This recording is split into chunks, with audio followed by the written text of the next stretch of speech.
Salam jumpa kembali sahabat-sahabat Kristus yang terkasih.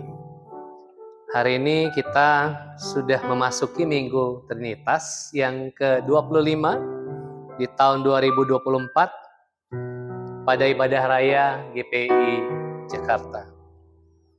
Sebulan lebih lagi kita akan menutup tahun dengan Natal. Sudah tidak terasa. Baiklah, saya undang kita untuk meneduhkan diri kita di hadapan Allah kita.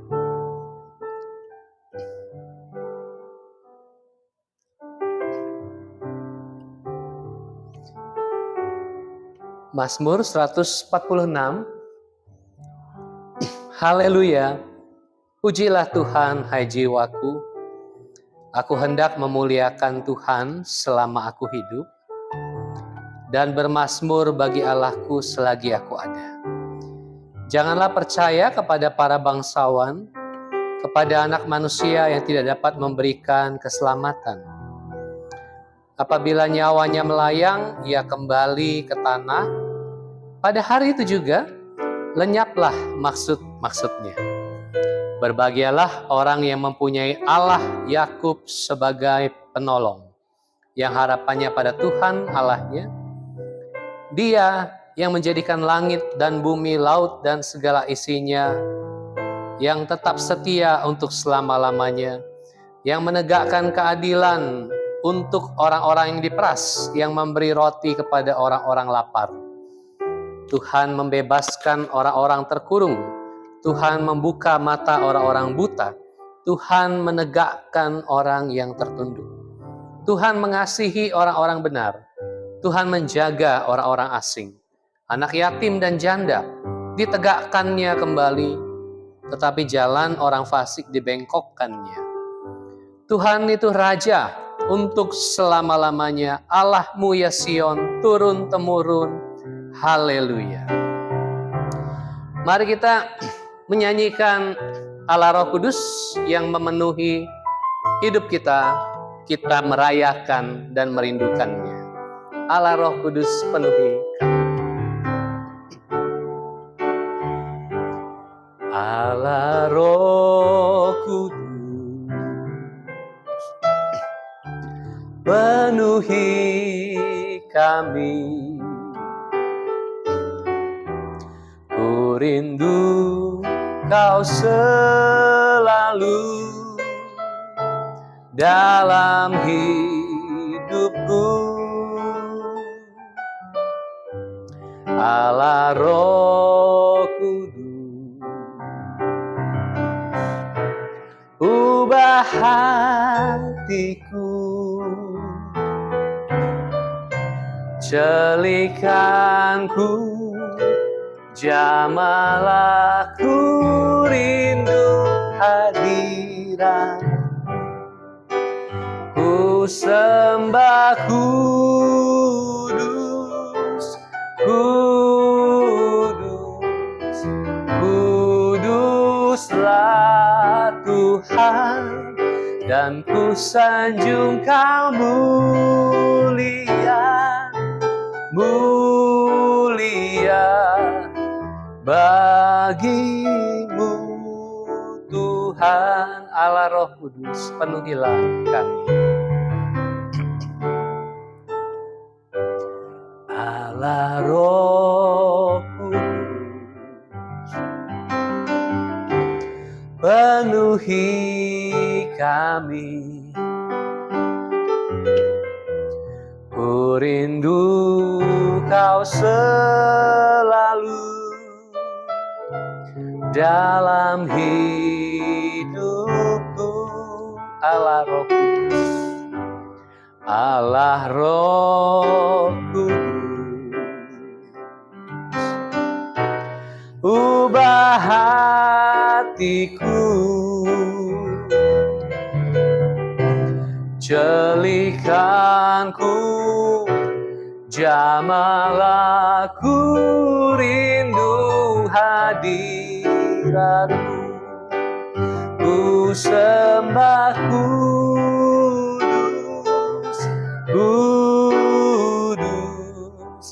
kudus kuduslah Tuhan, dan ku sanjung Kau mulia, mulia bagimu. Ku sembah kudus, kudus, kuduslah Tuhan, dan ku sanjung Kau mulia, mulia bagimu Tuhan, bagimu Tuhan, bagimu Tuhan.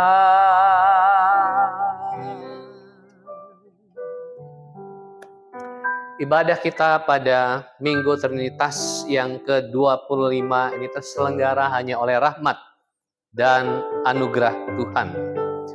Dengan pengakuan percaya bahwa pertolongan kita adalah dalam nama Tuhan yang menjadikan langit dan bumi. Mari kita berdoa. Kami bersyukur kepadamu pada hari ini.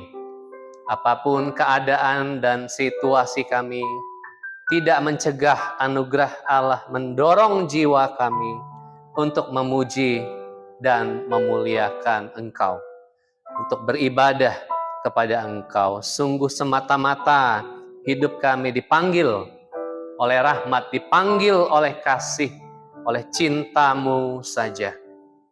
Oleh sebab itulah Tuhan, kami mengingat kasih yang besar yang dikerjakan di dalam Kristus.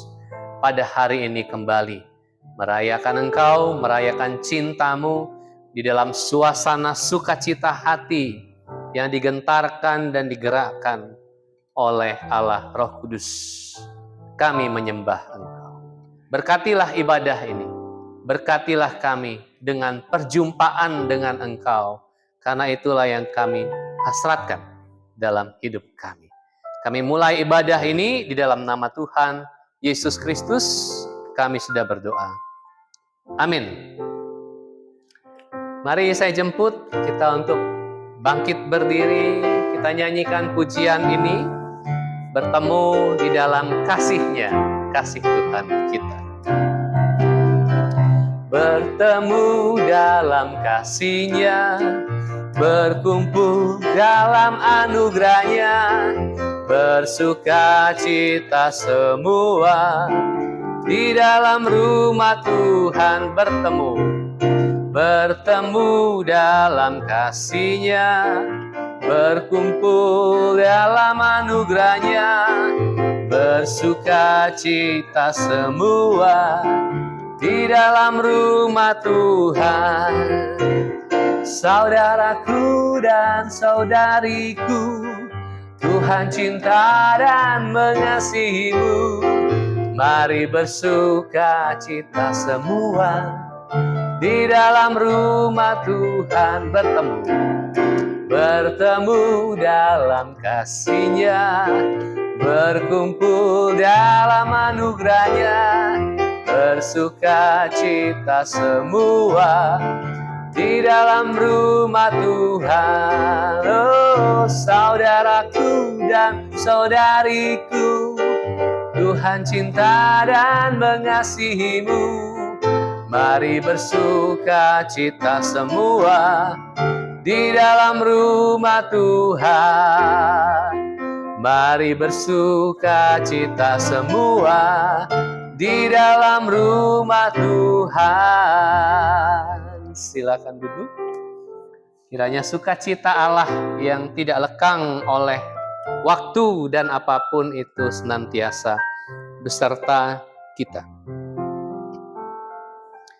Marilah kita datang merendahkan diri kita di hadapan Tuhan dengan menyadari bahwa perjalanan kita dalam waktu-waktu hidup yang kita lalui, kita tidak selalu berhasil. sebagai murid-murid Tuhan.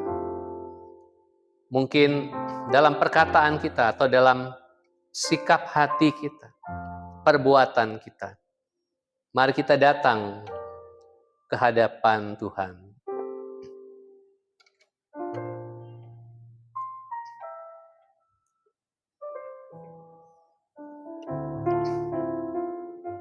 Kami datang dalam kerendahan kepadamu di hadapan Engkau, Allah yang sempurna, Allah yang Maha Kudus, sekaligus Allah yang mengasihi kami. Kami datang membawa diri kami dengan segenap pelanggaran dan kesalahan. Ampunilah kami manakala kami tidak hidup di dalam cinta Allah. Ampunilah kami ketika kami tidak hadir dengan segenap kejujuran bagi orang lain, bagi sesama kami. Ampunilah kami ketika kami gagal untuk mengasihi. Ampunilah kami ketika kami kadang kala tidak mencerminkan rahmat dan anugerah Allah dan pengampunan Allah bagi orang-orang di sekitar kami. Ini doa kami yang kami akui dan naikkan di dalam nama Kristus Yesus Tuhan. Amin. Mari sahabat-sahabat Tuhan, dengarlah berita pengampunan dan petunjuk hidup baru yang terambil dari 1 Raja-Raja 17 ayat 8 sampai 16. Maka datanglah firman Tuhan kepada Elia, bersiaplah pergi ke Sarfat yang termasuk wilayah Sidon dan diamlah di sana. Ketahuilah aku telah memerintahkan seorang janda untuk memberi engkau makan. Sesudah itu ia bersiap lalu pergi ke Sarfat. Setelah ia sampai ke pintu gerbang kota itu, tampaklah di sana seorang janda sedang mengumpulkan kayu api. Ia berseru kepada perempuan itu, katanya, "Cobalah ambil bagiku sedikit air dalam kendi supaya aku minum." Ketika perempuan itu pergi mengambilnya, ia berseru lagi, "Cobalah ambil juga bagiku sepotong roti." Perempuan itu menjawab, "Demi Tuhan Allahmu yang hidup, sesungguhnya tidak ada roti padaku sedikit pun, kecuali segenggam tepung dalam tempayan dan sedikit minyak dalam buli-buli. Dan sekarang aku sedang mengumpulkan 2-3 potong kayu api. Kemudian aku mau pulang dan mengolahnya bagiku dan bagi anakku, dan setelah kami memakannya, maka kami akan mati." Tetapi Elia berkata kepadanya, "Janganlah takut, pulanglah. Buatlah seperti yang kau katakan, tetapi buatlah lebih dahulu bagiku sepotong roti bundar kecil darinya, dan bawalah kepadaku. Kemudian barulah kau buat bagimu dan bagi anakmu. Sebab beginilah firman Tuhan Allah Israel. Tepung dalam tempayan itu tidak akan habis dan minyak dalam buli-buli itu pun tidak akan berkurang sampai pada waktu Tuhan memberi hujan ke atas muka bumi." Lalu pergilah perempuan itu dan berbuat seperti yang dikatakan Elia. Maka perempuan itu dan dia serta anak perempuan itu mendapat makan beberapa waktu lamanya. Tepung dalam tempayan itu tidak habis dan minyak dalam buli-buli itu tidak berkurang, seperti firman Tuhan yang diucapkan dengan perantaraan Elia. Petunjuk hidup baru terambil dari Ibrani 9 ayat 24 sampai 28. Sebab Kristus bukan masuk ke dalam tempat kudus buatan tangan manusia yang hanya merupakan gambaran saja dari yang sebenarnya, tetapi ke dalam surga sendiri untuk menghadap hadirat Allah guna kepentingan kita. Dan ia bukan masuk untuk berulang-ulang mempersembahkan dirinya sendiri sebagaimana imam besar setiap tahun masuk ke dalam tempat kudus dengan darah yang bukan darahnya sendiri. Sebab jika demikian ia harus berulang-ulang menderita sejak dunia ini dijadikan. Tetapi sekarang ia hanya satu kali saja menyatakan dirinya pada zaman akhir untuk menghapuskan dosa oleh korbannya. Dan sama seperti manusia ditetapkan untuk mati hanya satu kali saja dan sesudah itu dihakimi, demikian pula Kristus hanya satu kali saja mengorbankan dirinya untuk menanggung dosa banyak orang. Sesudah itu ia akan menyatakan dirinya sekali lagi tanpa menanggung dosa untuk menganugerahkan keselamatan kepada mereka yang menantikan Dia. Marilah kita menyambut sabda Tuhan dengan seluruh keberadaan kita. Kita nyanyikan seperti yang kau ingini. Bukan dengan barang fana kau membayar dosaku, dengan darah yang mahal, tiada noda dan celah. Bukan dengan emas perak kau menebus diriku, oleh segenap kasih dan pengorbananmu, ku telah mati dan tinggalkan cara hidupku yang lama. Semuanya sia-sia dan tak berarti lagi. Hidup ini ku letakkan pada mezbah-Mu ya Tuhan. Jadilah padaku seperti yang kau ingini. Bukan dengan barang fana kau membayarkan, bukan dengan barang fana kau membayar dosaku, dengan darah yang mahal, tiada noda dan celah. Bukan dengan emas perak kau menebus diriku,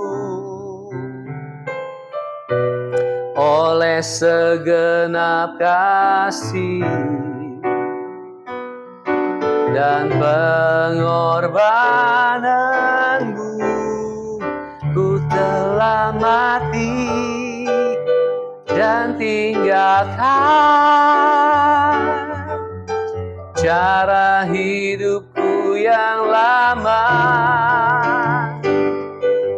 Semuanya sia-sia dan tak berarti lagi. Hidup ini ku letakkan pada mezbah-Mu ya Tuhan.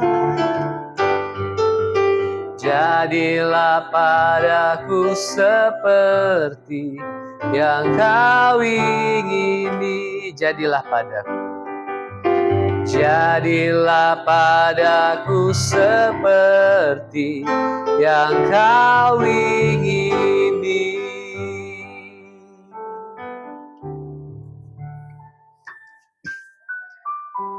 Terima kasih Tuhan karena kasih dan penebusan-Mu hidup kami jadi berharga, jadi mulia. Kami juga dimampukan untuk mengasihi Engkau, mengasihi sesama kami, dan mengasihi sekitar kami.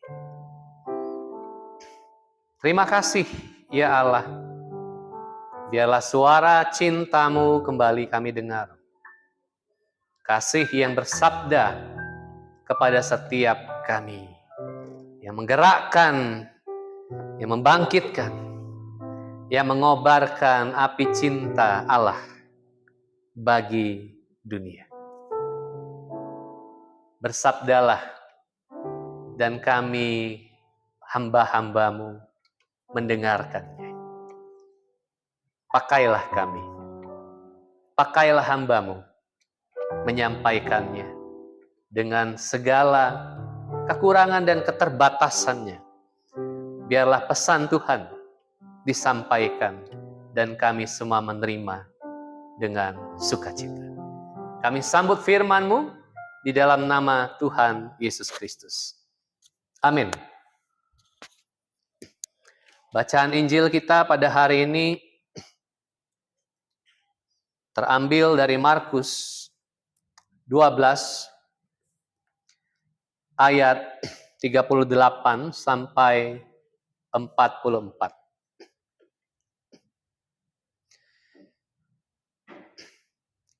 Dalam pengajarannya, Yesus berkata, hati-hatilah terhadap ahli-ahli Taurat yang suka berjalan-jalan memakai jubah panjang dan suka diberi hormat di pasar,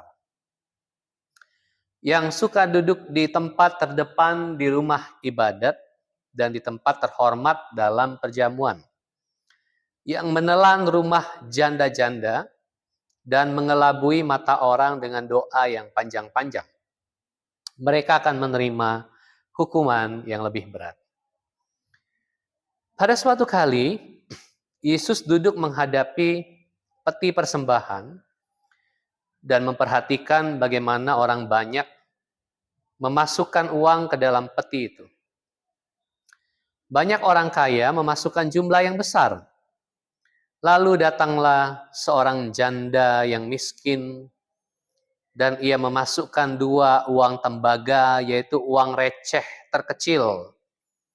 Yesus memanggil murid-muridnya dan berkata kepada mereka, sesungguhnya aku berkata kepadamu, janda miskin ini memberi lebih banyak daripada semua orang yang memasukkan uang ke dalam peti persembahan.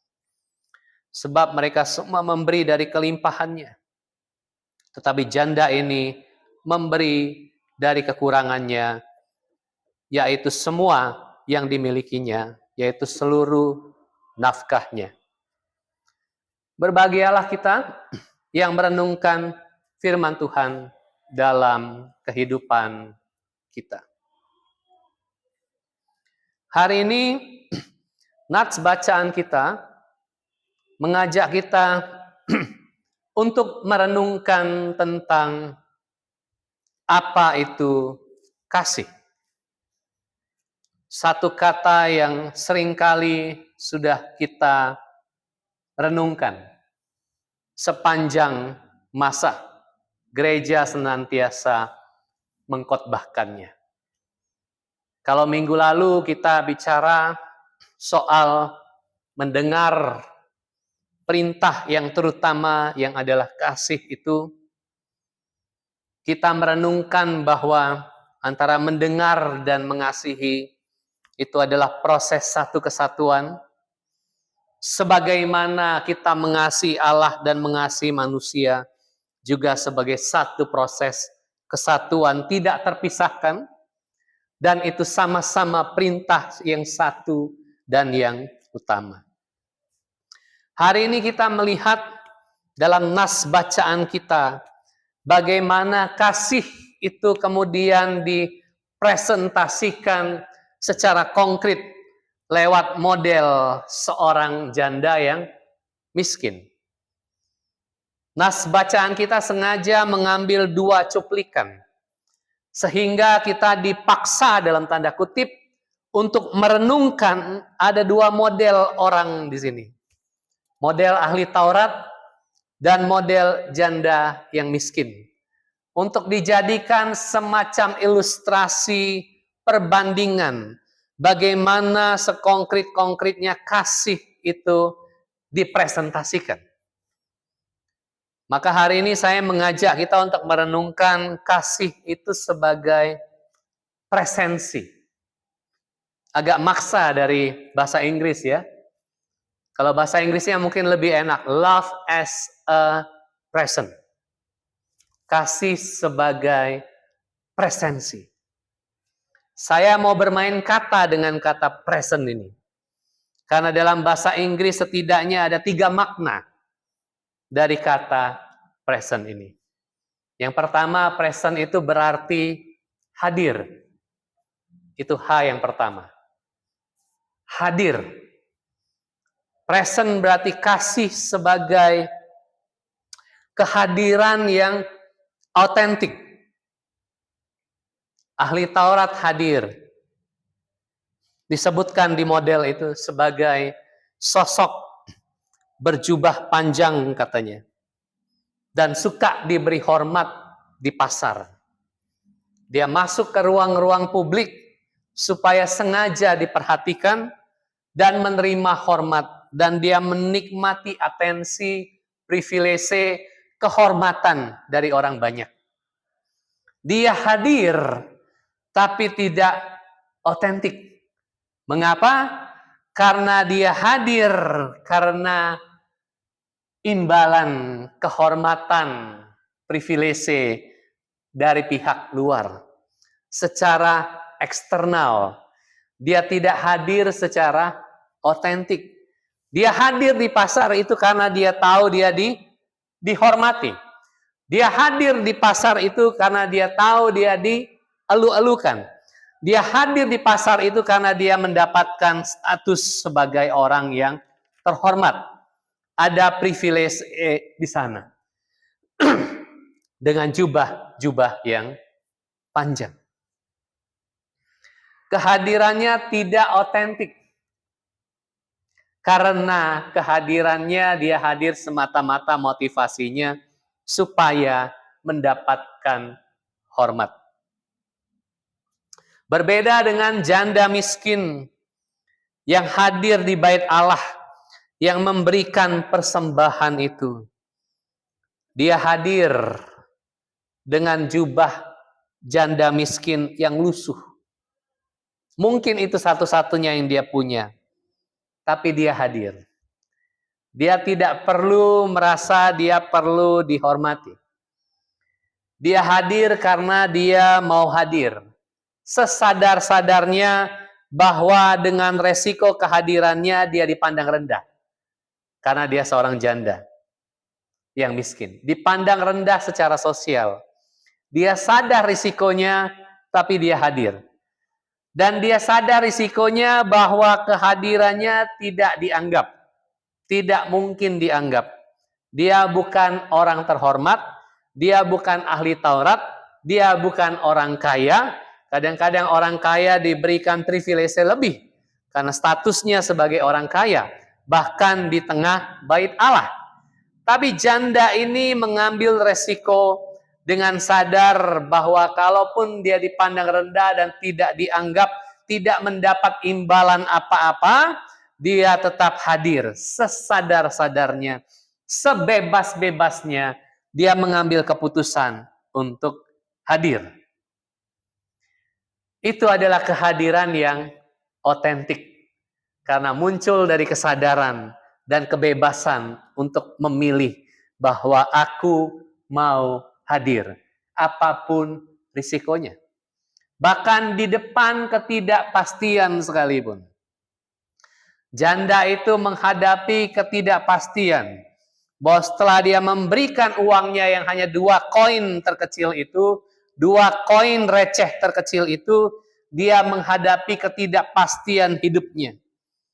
Sama seperti janda di Sarfat yang kata Elisa, kalau kau buatkan dulu tepung itu menjadi roti bagiku, maka akan ada roti bagimu. Dia menghadapi ketidakpastian, tapi pada akhirnya dia membuat roti itu. Begitu juga dengan janda ini. Dia memberi di depan ketidakpastian. Dia hadir di hadapan ketidakpastian tanpa tekanan. Kehadiran yang otentik itu dimiliki oleh kehadiran sang janda miskin ini. Dia hadir dengan tulus, tanpa motivasi bahwa dia akan menerima hormat. Jelas dia tidak akan menerima hormat sebagai seorang janda miskin, tapi dia tetap hadir. Ketulusan, kehadiran yang otentik.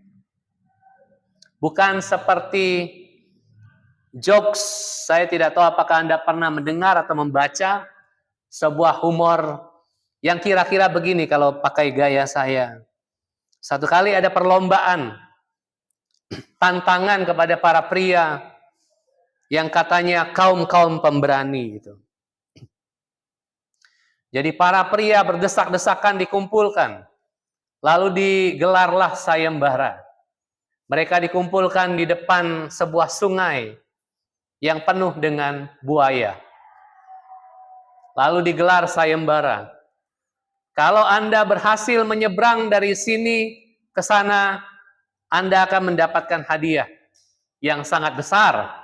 Sebut saja kalau hari ini 10 miliar rupiah. Maka para pria-pria pemberani itu melihat buaya melintasi sungai itu, semua pada ciut. Yang badannya seperti binaraga, semua tiba-tiba menciut. Mereka berdesak-desakan di sana, berdesak-desakan di sana. Tidak ada yang mau.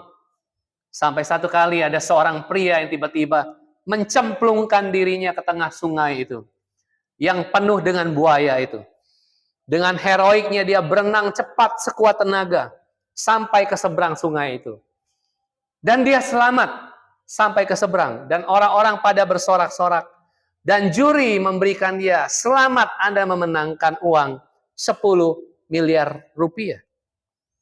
Tapi dari sana dia berteriak-teriak, siapa yang dorong saya? Siapa yang dorong saya? Ternyata dia menyeberang itu bukan karena dia mau menyeberang, tapi dia didorong karena desak-desakan. Dan terpaksa dia harus menyeberang daripada dia mati dimakan buaya. Dan ternyata dia selamat. Jadi begitulah, kehadiran yang otentik itu bukan semata-mata karena Anda didorong-dorong orang. Bukan. Bukan karena Anda ditekan-tekan atau dipaksa orang. Tidak. Anda hadir semata-mata karena Anda mau hadir secara tulus. Tanpa embel-embel lain. Janda ini hadir. Dan itulah kasih. Kasih adalah kehadiran yang otentik. Yang kedua, makna present yang kedua. Kasih sebagai present itu adalah kasih sebagai hadiah. Present itu kan hadiah atau gift. Sebuah pemberian. Dan hakikat kasih adalah senantiasa suatu pemberian. Dua model ini menampilkan kontras. Ahli Taurat itu adalah model yang tidak memberi. Ahli Taurat itu adalah model yang merampas, meraup, meraih sebanyak-banyaknya. Walaupun dia religius, walaupun dia tampak baik, tapi Yesus membuka rahasianya bahwa para ahli Taurat ini ternyata menelan rumah janda-janda. Anda bayangkan janda-janda yang seharusnya adalah kaum minor, kaum yang dilindungi, ternyata para ahli Taurat ini memanipulasi, ada yang memanipulasi janda-janda itu, menelan rumah-rumah mereka. Bagaimana bisa demikian? Karena ternyata janda-janda itu kalau mau mengurus sesuatu berkenaan dengan ahli waris, peralihan dari suami ke istri, itu tentu tidak mudah. Karena biasa warisan itu larinya ke anak laki-laki. Ini sebuah budaya patriarki. Nah, pertanyaannya, kalau tidak ada keturunan, maka warisannya diurus seperti apa? Maka ahli Taurat yang akan mewakili. Bahkan seringkali ahli warisan itu akan diberikan kepada saudara suami, bukan kepada istri yang janda.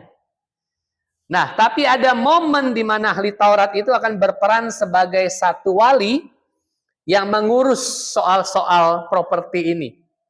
Dan dari sana biasanya bisa ada kesempatan untuk memanipulasi.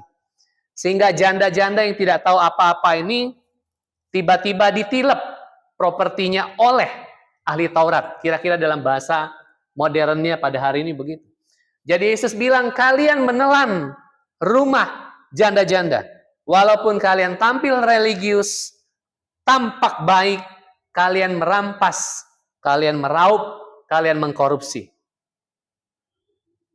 Tapi model janda miskin ini, yang adalah janda yang tidak mendapatkan fasilitas dan perlindungan dari suami, barangkali kalaupun ada harta warisan, dia tidak mendapatkannya.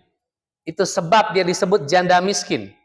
Karena barangkali warisan yang diurus oleh keluarga sang laki-laki itu tidak cair kepadanya. Kadang-kadang itu bisa terjadi. Tidak diberikan kepada sang istri. Sehingga hidupnya menjadi miskin. Tapi janda miskin ini bukan dengan semangat merampas, meraup, mendapatkan bagi dirinya sendiri. Dia memberikan yang dia punya. Hadiah, pemberian. 2 koin kecil saja yang dia punya. Tapi itu adalah seluruhnya yang dia punya. Dia berikan dirinya. Dia berikan apa yang dia punya. Suatu pemberian. Kasih sebagai present. Kasih sebagai gift. Kasih adalah sebuah pemberian. Dan janda itu menunjukkannya. Itulah yang disebut dengan kasih itu. Kalau beberapa minggu yang lalu kita merenungkan tentang orang kaya yang datang kepada Yesus. Lalu Yesus bilang, hanya satu kekuranganmu, jual semua milikmu, bagikan kepada orang miskin, lalu ikut aku. Orang itu tidak melakukannya. Dia sedih dan dia tidak memberi. Artinya dia tidak paham apa itu kasih. Janda ini, janda yang miskin, hanya punya 2 koin. Itu satu-satunya yang dia punya. Tapi dia menerima panggilan Yesus. Tidak seperti tidak seperti pemimpin muda yang kaya itu, yang meninggalkan Yesus dengan sedih. Janda miskin ini, koin ini yang dia punya, dia berikan kepada Yesus. Kontras dengan orang kaya itu. Kontras dengan ahli Taurat yang ditampilkan Yesus, yang menelan rumah janda-janda. Janda ini menyambut panggilan Yesus. Kasih sebagai suatu pemberian. Karena kasih itu pada hakikatnya memang adalah pemberian. Itu yang kedua. Yang ketiga, kasih itu present adalah hari ini dan di sini. Here and now. Kita tidak bisa mengatakan saya akan mengasihi. Kasih bukanlah sebuah janji. Atau kita tidak bisa sesumbar aku sudah mengasihi. Kasih bukan semata-mata peristiwa masa lalu. Tidak. Kasih itu selalu aktual. Kasih itu selalu present. Kasih itu selalu hari ini dan di sini. Aku sedang mengasihi. Dia bukan sudah dan dia bukan akan. Kasih itu berarti Anda dan saya hidup pada momen now, momen di sini, dan hari ini, menikmati momen ini, dan mengerjakan kasih pada saat ini. Ini sama seperti slogan lawas, ya, humor lama itu. Ketika Anda membaca plang, dituliskan, hari ini bayar, besok gratis. Besok ketika Anda datang lagi melihat plang yang sama, bacaannya tetap sama. Itu sudah menjadi hari ini. Hari ini bayar, besok gratis. Dulu biasa di depan pintu angkot. Kalau Anda masih naik angkot dulu ya. Hari ini bayar, besok gratis. Tapi tiap kali Anda naik, Anda harus bayar. Setiap hari harus menjadi hari di mana tindakan-tindakan kasih itu dinyatakan. Love as a present. Kasih itu hari ini dan di sini. Here and now. Dia bukan cita-cita. Dia adalah kerutinan setiap hari yang kita kerjakan dan lakukan, sadar atau tidak sadar.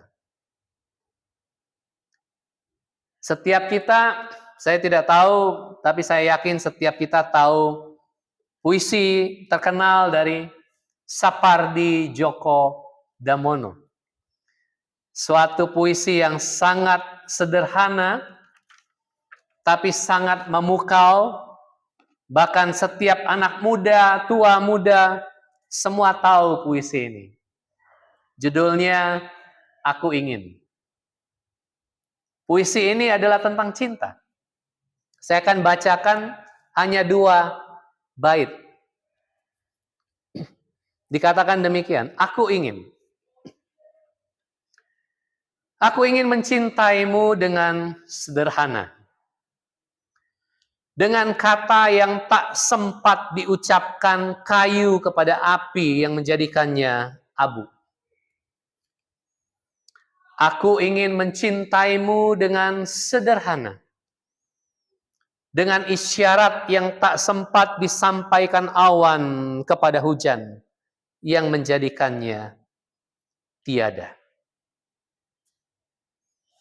Bagi saya, ini adalah makna kasih sebagai present. Sebagai hari ini. Kasih yang bahkan atau cinta yang bahkan tak sempat diolah di dalam proses-proses pergerakan material itu. Tapi dia sudah mencinta. Kesederhanaan itu bukan simplisitas yang bodoh. Bukan di situ yang dimaksud Sapardi, saya kira. Tapi kesederhanaan yang dimaksud Sapardi di sini adalah semacam kesederhanaan pre-sense. Saya mau bermain kata lagi ya. Pre-sensical. Semacam kesederhanaan pra-reflektif, pra-kognitif. Satu kesederhanaan mencinta sebelum kalkulasi rasionalitas dan akal masuk. Menghitungnya. Kalau Agnes Monica bilang cinta ini kadang-kadang tak ada logika. Tapi memang cinta tidak butuh logika.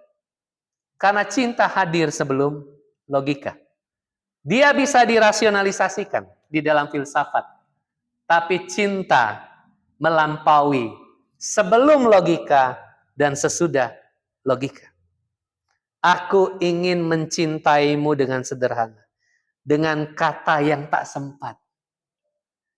Logika belum datang memproses setiap dinamikanya. Tapi aku sudah mencintamu dengan sederhana. Dalam kehidupan Anda dan saya sehari-hari.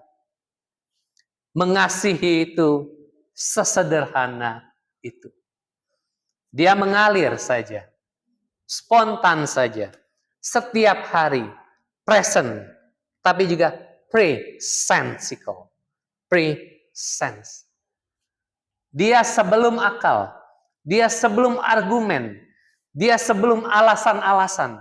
Dia sebelum kata-kata. Itu sebabnya kalau Anda betul-betul mengasihi dan mencinta, kadang-kadang Anda tidak butuh kata-kata. Kalau Anda terlalu banyak berkata-kata, percayalah, sebetulnya Anda belum mengerti mengasihi dan mencinta. Ada banyak dalam kehidupan sehari-hari itu tidak dibutuhkan kata-kata. Tapi tindakan-tindakan rutin spontan yang Anda lakukan, sadar tidak sadar, didorong oleh cinta. Itulah kasih sebagai present, here and now, presentical, mengalir begitu saja. Dengan sederhana. Love as a present. Love as authentic present. Kehadirannya otentik. Love as gift. Pemberian. Hadiah. Dan cinta atau kasih sebagai hadir di sini di dalam rutinitasnya sehari-hari yang rutin. Sadar tidak sadar, Anda dan saya digerakkan oleh kasih dan cinta Allah. Amin. Mari kita berdoa. Terima kasih ya Allah buat hari ini. Melalui firman-Mu, biarlah kiranya kami didorong dan digerakkan oleh cinta. Seperti janda miskin itu. Yang hadir secara otentik. Yang memberikan hidupnya. Semua yang dia punya. Dan hadir sepenuh-penuhnya pada saat itu. Disaksikan oleh Yesus. Biarlah kami dituntun dan belajar untuk mencinta, untuk mengasihi, sebagaimana Kristus sudah mengasihi kami, sebagaimana janda miskin itu mengasihi Allah, memberikan dirinya, memberikan hidupnya, karena kasih sesungguhnya adalah pemberian dan hadiah kepada dunia. Dari Allah kepada kami semua, kepada dunia. Terima kasih ya Allah, ini doa kami yang kami naikkan demi nama Tuhan Yesus Kristus. Amin. Mari sahabat-sahabat Tuhan, dengan bangkit berdiri bersama dengan gereja Tuhan di segala tempat dan di segala zaman, marilah kita mengikrarkan pengakuan iman rasuli. Aku percaya kepada Allah, Bapa yang Maha Kuasa, Khalik langit dan bumi, dan kepada Yesus Kristus, anaknya yang tunggal Tuhan kita, yang dikandung dari Roh Kudus, lahir dari anak darah Maria, yang menderita sengsara di bawah pemerintahan Pontius Pilatus, disalibkan dan mati dan dikuburkan, turun ke dalam kerajaan maut, pada hari yang ketiga bangkit pula dari antara orang mati, naik ke surga, duduk di sebelah kanan Allah, Bapa yang Maha Kuasa, dan dari sana ia akan datang untuk menghakimi orang yang hidup dan yang mati. Aku percaya kepada Roh Kudus, gereja yang kudus dan am, persekutuan orang kudus, pengampunan dosa, kebangkitan tubuh, dan hidup yang kekal. Amin. Silakan duduk. Marilah kita memberikan persembahan kita, sebagaimana Kristus Sang Kasih membagikan dirinya kepada kita semua.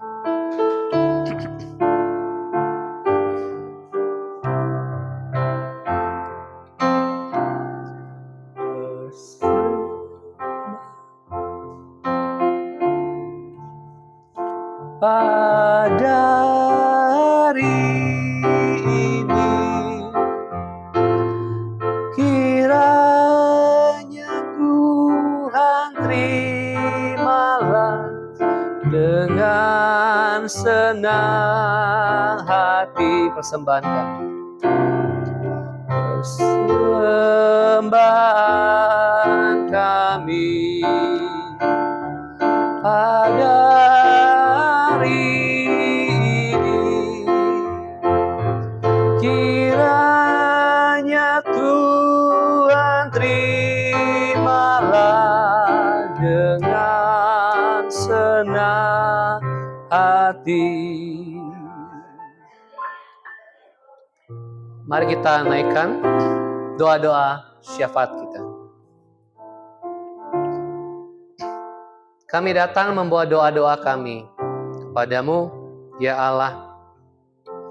Kami bawa gereja ini kepadamu, perjalanannya, langkah-langkahnya ke dalam tangan-Mu.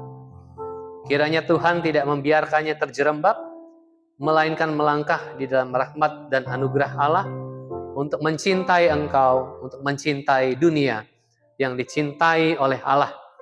Dan biarlah kiranya rahmat dan anugerah Allah tidak lekang bekerja di tengah kami, di tengah sinode, di tengah gerejamu, di seluruh dunia.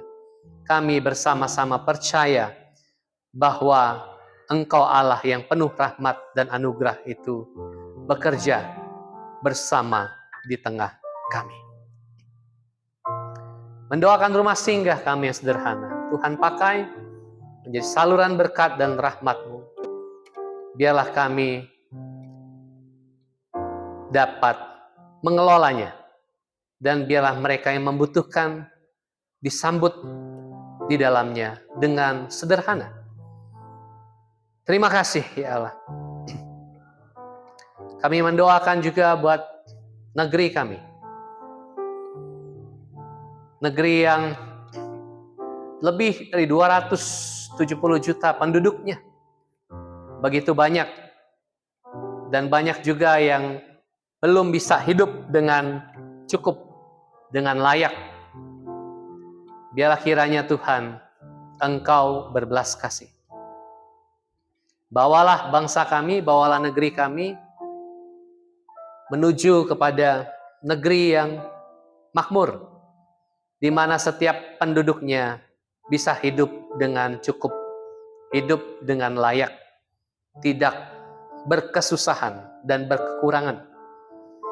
Kami berdoa biarlah negeri ini bisa dikelola dengan sebaik-baiknya, bagi kemakmuran bersama, dan bukan hanya bagi segelintir kelompok kecil orang tertentu. Kami berdoa buat wilayah-wilayah yang masih terpinggirkan, bahkan yang masih sering mengalami kekerasan sistematis seperti di Papua.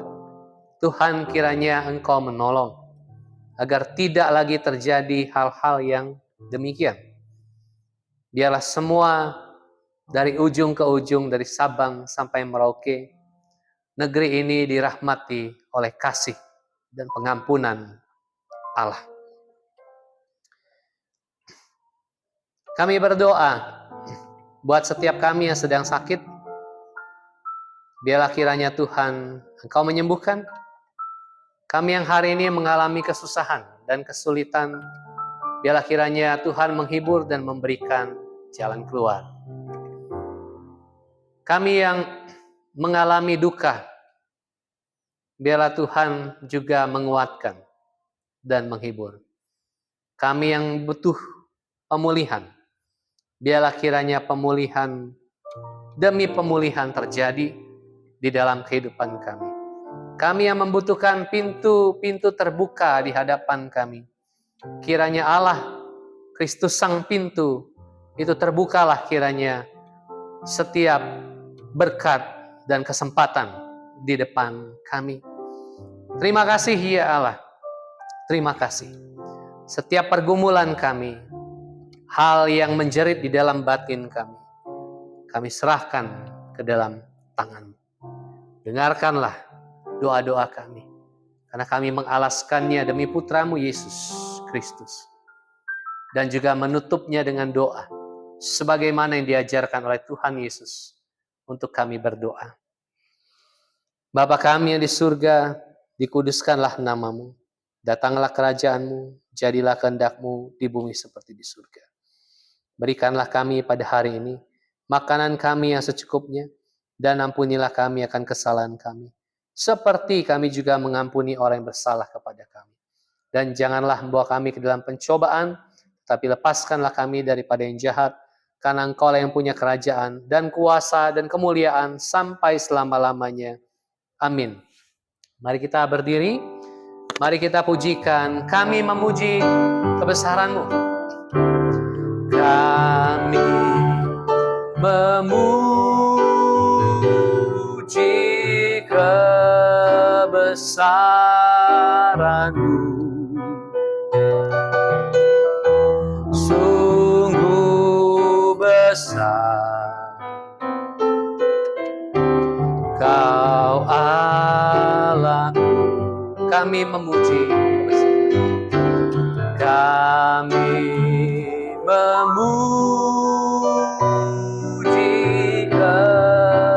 kebesaran-Mu. Sungguh besar Kau Allahku, sungguh besar Kau Allah. Sungguh besar Kau Allahku.